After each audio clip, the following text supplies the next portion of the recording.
All right, so good morning, everybody. We will be having our next lesson for tourism and hospitality marketing, which is the marketing plan. Okay, so marketing plan, as discussed, will be the final output for each and every one of you. So for the agenda, Shannon, can you please read the learning objectives?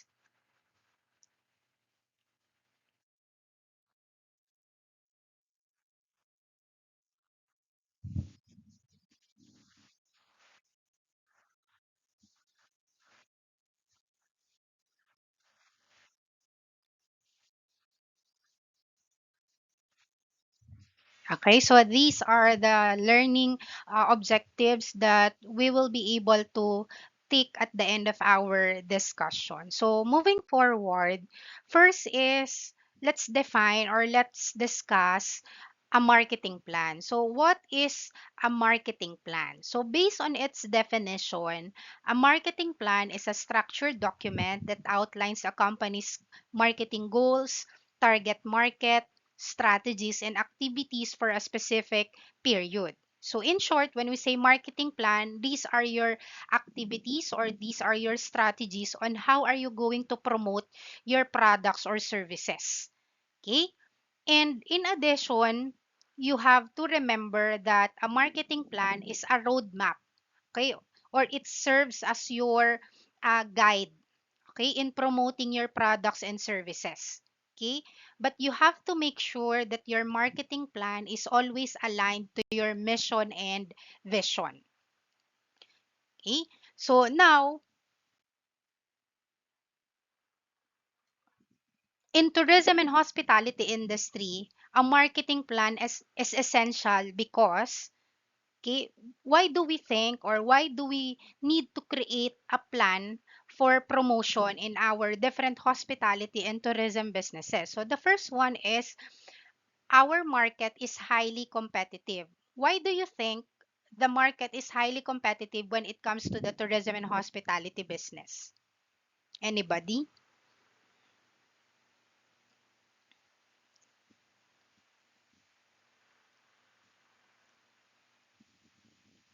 Anyone from the group?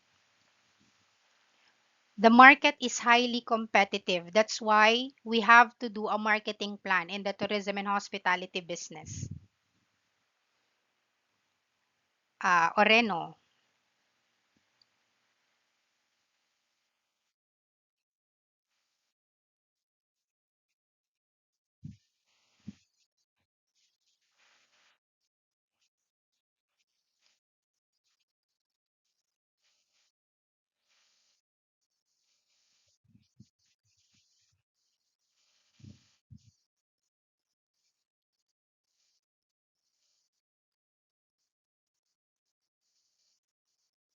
Very well said. Good.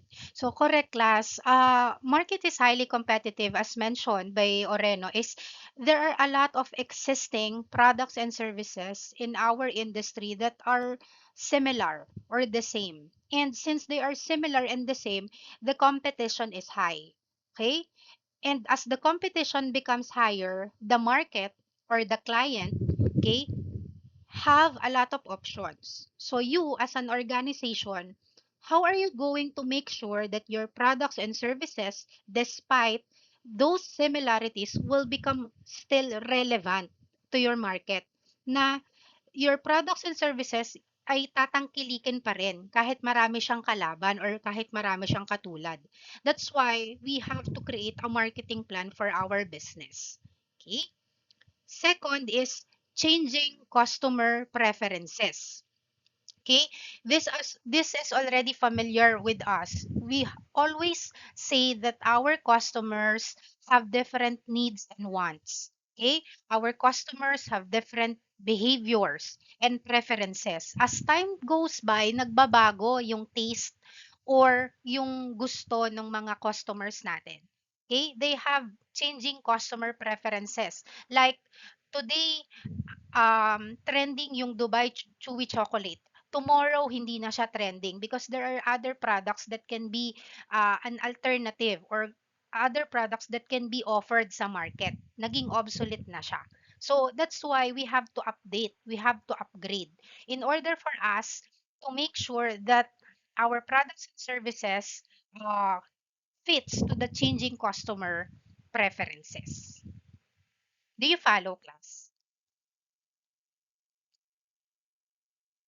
Okay. Third is experiences are being sold. Okay. Um, Based on our previous discussion, when we say tourism, products and services, it's always an experience. Okay. So it's always the thing that we need to go to a certain destination in order for us to tell if that destination is okay, if that destination is not okay. So, meaning we have to do marketing plan because what we are selling is not only a tangible product but an experience that should be that should be um, get by g- going to that destination or going to that place. Okay? Fourth is digital platforms heavily influence decisions. How can you define it when it comes to creating marketing plan in the industry?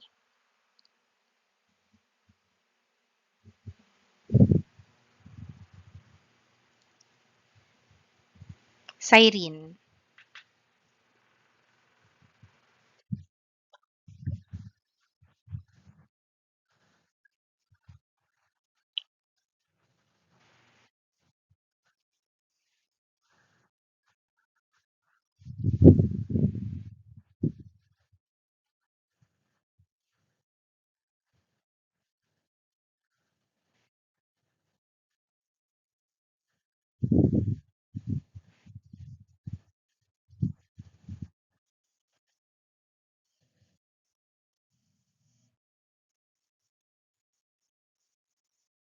Very good. Correct. So, the generation nowadays are really technologically inclined, as mentioned by Cyrene. So, there are a lot of social media accounts that we are using in order for us to check feedbacks, in order for us to check reviews or photos and videos of the destinations or experiences that we are trying to buy or experience. So, before, in order for us to see if that destination or products and services is okay or not, we will buy it blindly.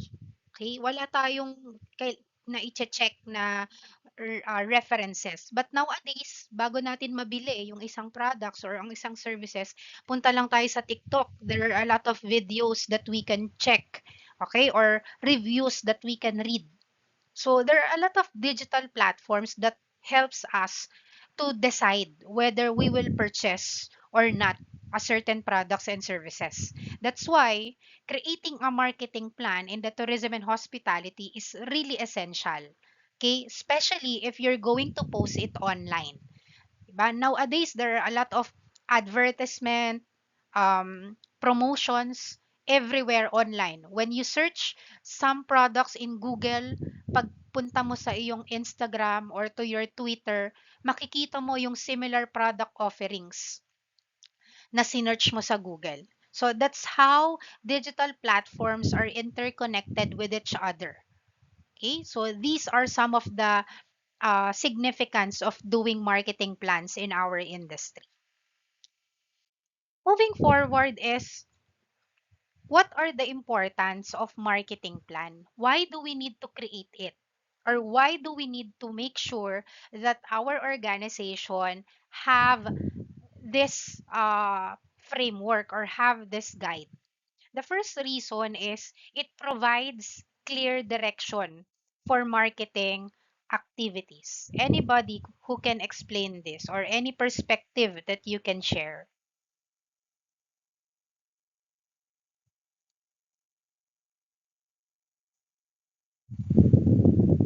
Shy, Acosta.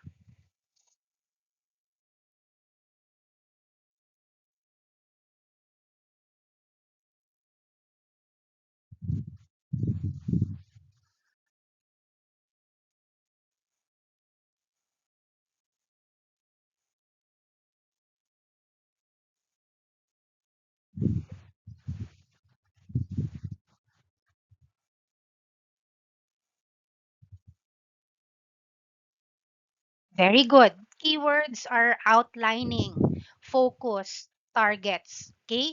Providing or creating a marketing plan gives you an outline, gives you a focus kung saan yung kailangan mong i-target. Hindi ka nalilito, hindi ka nagkakram, or hindi naghahalo-halo yung ideas mo because you have your guide that allows you to target each point of your marketing promotion one by one. Ay, ito muna yung uunahin natin kasi ito yung mas priority natin nowadays.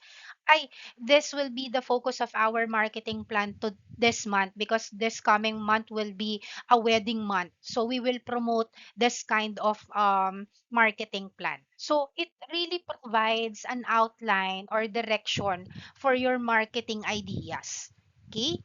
Second is it helps identify target customers. How do you identify target customers or how do you discuss it in your own perspective class? One of its important is identifying target customers.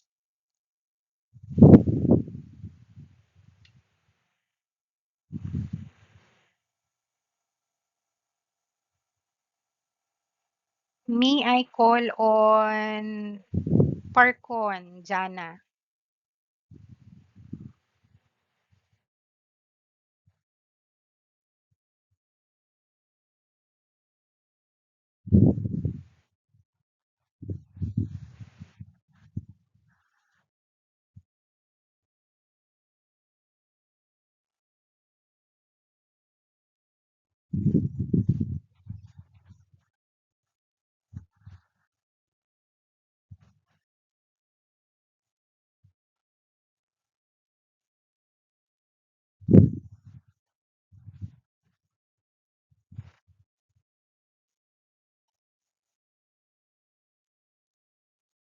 Good point. Good. So correct, class. Creating a marketing plan, as mentioned by Jana, is identifying the correct people that fits for your products and services. Okay, hindi ka, you're not shooting a bullet in no direction. Okay, when you have a marketing plan, it is really been an idea na this is our target market. Our products is more on relaxation or more on vegetarian food. So this will be our target market. So you already identified it. Hindi suntok sa buwan yung pagmamarket mo. If you are trying to scrutinize, there are a lot of restaurants or platforms online, especially in Facebook or yung mga affiliates that they are posting daw, they are marketing their products and services, they are even nagbo-boost pa nga sila, nagbabayad pa sila for boosting. But walang return of investment, hindi pumapasok yung foot traffic or yung income. Because one of the mistakes that they are doing is not identifying their correct target market. Boost lang sila ng boost sa general public. Okay? So, yung makakakita ng kanilang boosting is hindi naman nila target market. So, nagfe-fail yung kanilang promotions or nagpe-fail yung kanilang boosting. That's why it is really essential for you na i-identify kung sino talaga yung customer na fit for your products and services. Okay? Next, it enhances competitive advantage. Meaning of this, as mentioned earlier, um, market potential is highly competitive. There are a lot of products and services booming, okay, or sprouting everywhere. Now, if you do not have a marketing plan, then you already loses at one point. Okay? But if you create your own marketing plan, tumataas yung edge mo or mas nagiging competitive ka among all of your competitors. Why? Because you really create a customized plan for your business. Okay? You already 50% ahead of your competitor na hindi nagke-create ng marketing plan. That's why it increases your chances of winning and getting more customer than those people or than those organization na hindi gumagawa ng marketing plan. It ensures efficient use of resources and budget. Anybody who can share her perspective or his perspective on this.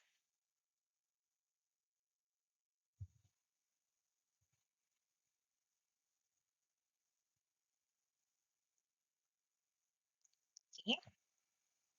Lian Bustria.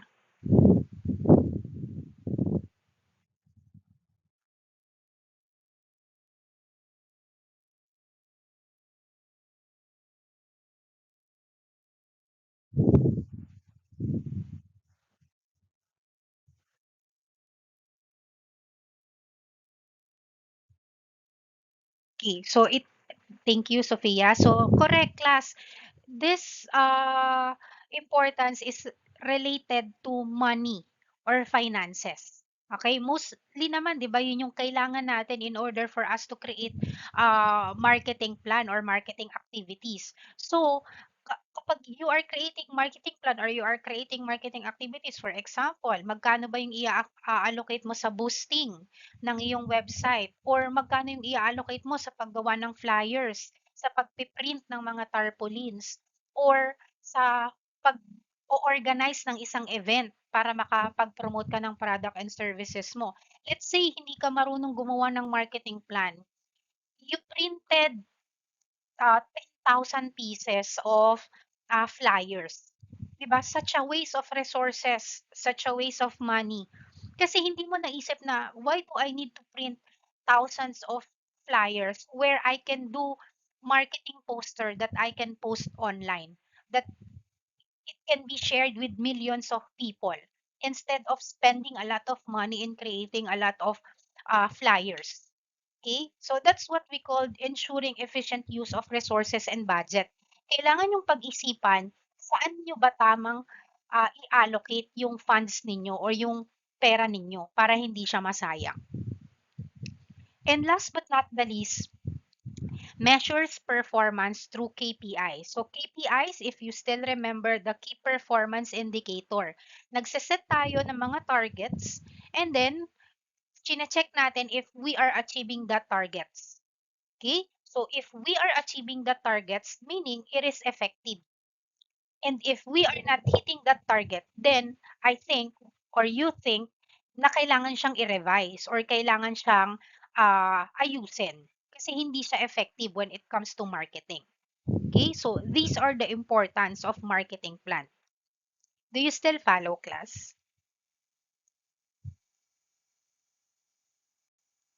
Good. Next.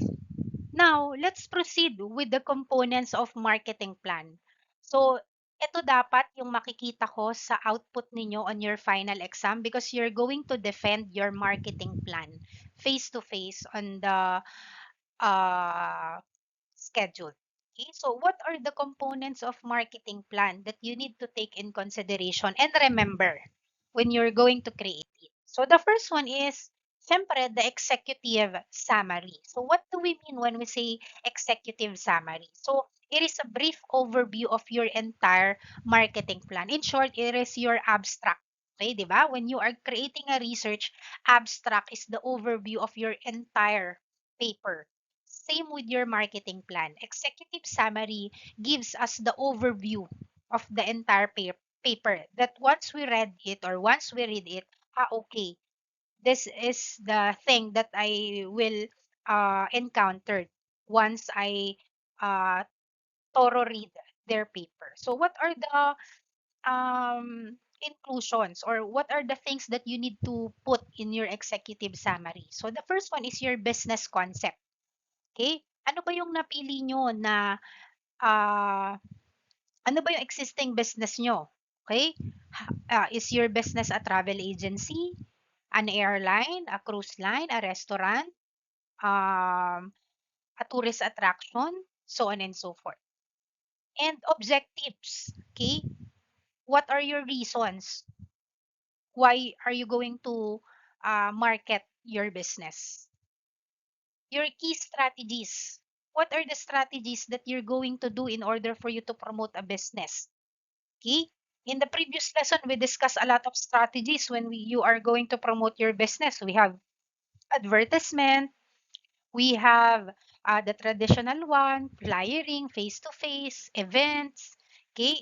Advertisement like mood, humor, scientific evidence. Those are some of the key strategies that you can do to promote your business.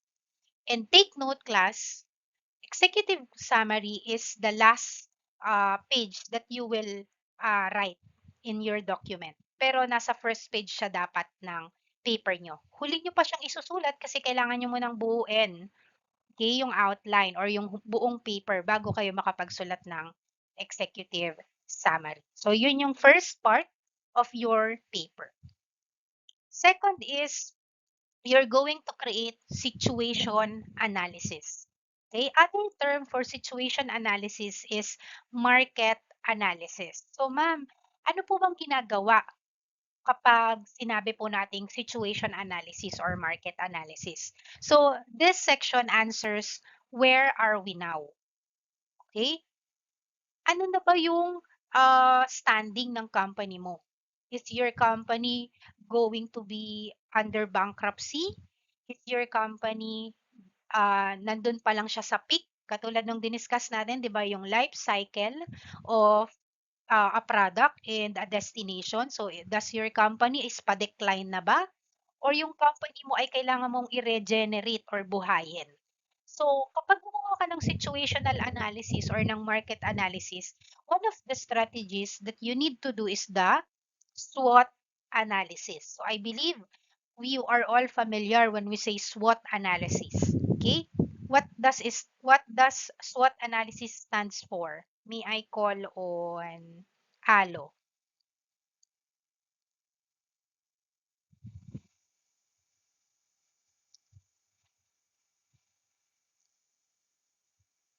SWOT is what? Alo, any others?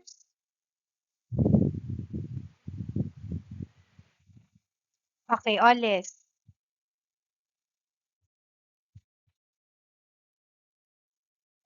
Very good. So, SWOT stands for strengths, weaknesses, opportunities, and threats. So, under your situational analysis in your marketing plan, ito dapat yung nakikita dun sa papel ninyo. You're going to conduct a SWOT analysis. So, the first one is strengths. So, what do we mean when we say strengths? Meaning, what you do well. These are the advantages, the skills, or the resources of your company. Saan ba magaling yung company mo? Or ano ba yung edge ng company mo? Ano ba yung meron ka na hindi gano'n kalakas sa iba? So for example, your business concept is a coffee shop. Okay, so what are your advantages if you are owning a coffee shop? So for example, your coffee shop is nearby schools, or your coffee shop is having a highly trained and skilled baristas. That's your strength. So you have to identify that. Okay, saan ka magaling? Next is weaknesses. So when we say weaknesses, syempre, these are the situation wherein your business or your company is having challenges. Okay, you are uh, lacking or kailangan mo ng need improvement sa aspect na to. For example, yes, your coffee shop, you have a highly trained baristas, you have uh, a coffee shop nearby school. Pero one of your weaknesses is small lang yung space mo. You cannot accommodate a lot of customers or a lot of people. Another example is your coffee shop is not air conditioned. Masyadong mainit. So that's weaknesses. Next is opportunities. When we say opportunities, these are the chances to grow or improve. So for example, may mga bagong trending ngayon na gusto ng mga customers or new ideas na nag-pop up na pwede mong gayahin or uh, sundin para dun sa businesses mo. So you have to identify it as well. And lastly, threats. These are the risks or challenges na pwede mong kaharapin or kinakaharap. nowadays. So for example, competition. Dati, dalawa lang kayong coffee shop dun sa area na yon. Pero biglang meron ng another 5 coffee shop nearby the areas. So threats na yun sa'yo kasi pwedeng bumaba yung um, client mo or yung customer mo. Changes. May sudden changes when it comes to customer preferences. Um, Trending yung coffee shop, tapos biglang hindi na, milk tea na yung trend. So what will you do? Or problems when it comes to your people. Yes, highly trained yung mga baristas mo. Highly skilled sila. However, okay, lagi naman silang late pag pumapasok or absent. So, walang nag-a-attend or gumagawa ng products or yung offerings. So, these are the things that you need to put when you are doing situational analysis. So, kailangan meron kayong SWOT analysis. You have to identify it. Do you still follow? Next. So, target market. So, kailangan naka-identify din sa inyong marketing plan ang inyong target market. So, this defines who the customer are. Sino ba yung magiging customers nyo? Sino ba yung bibili ng product mo? Kanino ba kayo magpo-promote? Bakit sila yung pagpo-promotan mo? Okay? So, dito papasok yung category ng market segmentation. Okay? 'Di ba na-discuss na natin previously yung different types ng market segmentation. So, we have demographic, geographic, psychographic, behavioral, at saka yung additional na technographic. So, sa target market, ang dapat makikita sa marketing plan is itong mga segmentation na to. So, it's up to you kung anong segments ang pipiliin nyo sa inyong marketing plan. Next, marketing objectives. So, syempre, katulad nga ng sabi nyo kanina, marketing plan creates outline. It creates direction. So, kailangan meron din kayong marketing objectives. Why do you need to promote your products and services? What are the reasons? Kaya hindi pwede, ay gusto ko lang mag-promote. No. So, you have to create an objectives kasi yun yung magiging basis nyo at the end of the day. If meron bang nangyari dun sa mga efforts nyo or dun sa mga strategies na ginawa nyo. And kailangan yung tandaan na kapag gagawa kayo ng marketing objectives, it should be SMART. Okay? Specific, measurable, achievable, relevant, and time-bound. Okay? This is one of the criteria that I will check on your marketing plan. So what do we mean when we say SMART? So specific. When you create an objective, be specific on your goal. I want to reach, uh, um, I want to increase my customers by the end of 2026, December 2026. Okay, so be specific in your goal. I want to have 10,000 customers by end of December 2026 with an income of 1 million pesos by promoting my products and services. Specific, 'di ba? You know your goal, measurable. Okay? May numbers. 10,000 customers, 1 million income. Achievable ba siya? Yes, possible. Achievable. As long as that you're going to create a robust marketing plan. Relevant ba siya sa business mo? Pwede ka ba talagang maka-achieve ng ganoong number ng customer? Yes, kasi ang business mo nasa airline ka. Time-bound. May deadline ka bang nilagay? Yes, December 2026. So that should be the things that you include in your marketing objective. So ito lang naman yung hahanapin ko doon. Specific, measurable, achievable, relevant, and time-bound. Next, marketing strategies. So, how are you going to do your marketing strategies? Kailangan yung ilagay yung 8 piece of marketing. Kasi dito papasok yung mga strategies. If you remember, we discussed this one by one. The product, the price, the place, the promotion, the people, the process, the physical evidence, and productivity and quality. So, dito iikot yung inyong marketing strategy. Okay? specifically sa promotion, 'di ba? Yung mga advertising, videos, posters, so on and so forth. So it's up to you on how are you going to market your uh, products and services na ilalagay nyo doon sa inyong marketing plan. Next is implementation plan. So how are you going to execute it? Paano nyo gagawin yung inyong marketing plan or yung marketing campaign nyo? Una, syempre, you have to have timeline of activities. Gaano katagal ba yung itatagal ng marketing plan nyo? 1 week lang ba yan? 2 months lang ba yan? 3 months? Quarterly? 1 year? Or every 2 years? So it's up to you. Kailangan yung gumawa ng Gantt chart from January hanggang December. Year 1, kung yearly lang siya. So, ganun siya. Next is assigned responsibilities. So, sino ba yung gagawa? Halimbawa ay doing flyering. So, sinong gagawa nun? Kanino naka-assign yun? Or uh, mag, mag, mag-organize kayo ng isang event. So, who will be the person in charge?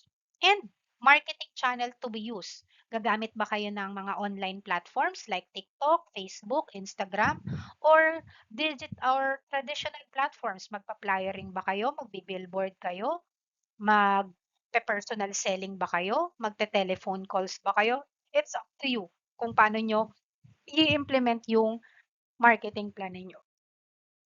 So, eto, meron naman ako ditong nilagay na example on how are you going to do your marketing plan. I suggest sa paper, naka-table siya and then may explanation or may discussion kung paano nyo siya i-execute. So next is, syempre, hindi mawawala yung budget or yung resources or yung finances. So ano po yung mga kailangan yung isaalang-alang pag gumawa kayo ng budget? Syempre, advertising cost. How are you going to do your advertisement? Video, okay? Um, commercials, events. Magtatayo ba kayo ng events? Mag-organize ba kayo ng isang expo, ng isang seminar, ng isang call this excursion or tour guiding? It's up to you. Promotional materials. What are the things that you're going to do or you're going to produce? Banner, flyers, billboards, etc. And digital marketing expenses. Magbo-boosting ba kayo? Gagawa ba kayo ng website? So on and so forth. So, ito yung example ng marketing budget plan. So, wala naman siyang format. It's up to you on how are you going to become creative in creating your budget plan. Last but not the least, syempre, kailangan yung i-monitor if your marketing plan is working. Okay, tama ba yung ginawa nyo? How are you going to monitor it? Una, sales growth. Tumaas ba yung sales? Okay, nag-increase ba yung income? Events, successful ba yung events? Marami bang umattend? Marami bang nag-register? Number of customers or foot traffic, tumaas ba yung customer mo? Kung dati 50 lang yung customer mo, ngayon naging 100 na. And digital marketing expenses. So halimbawa nag-spend ka ng 1,000 pesos sa boosting. After you boosted that promotion, meron bang nag-message, meron bang nag-avail ng product. So out of 1,000 pesos, magkano yung kinita mo dun sa mga nag-message dun sa boosting mo? Mas malaki ba or zero? So ganun mo siya susukatin. And that's the end of our discussion when it comes to marketing plan. Can you open your camera?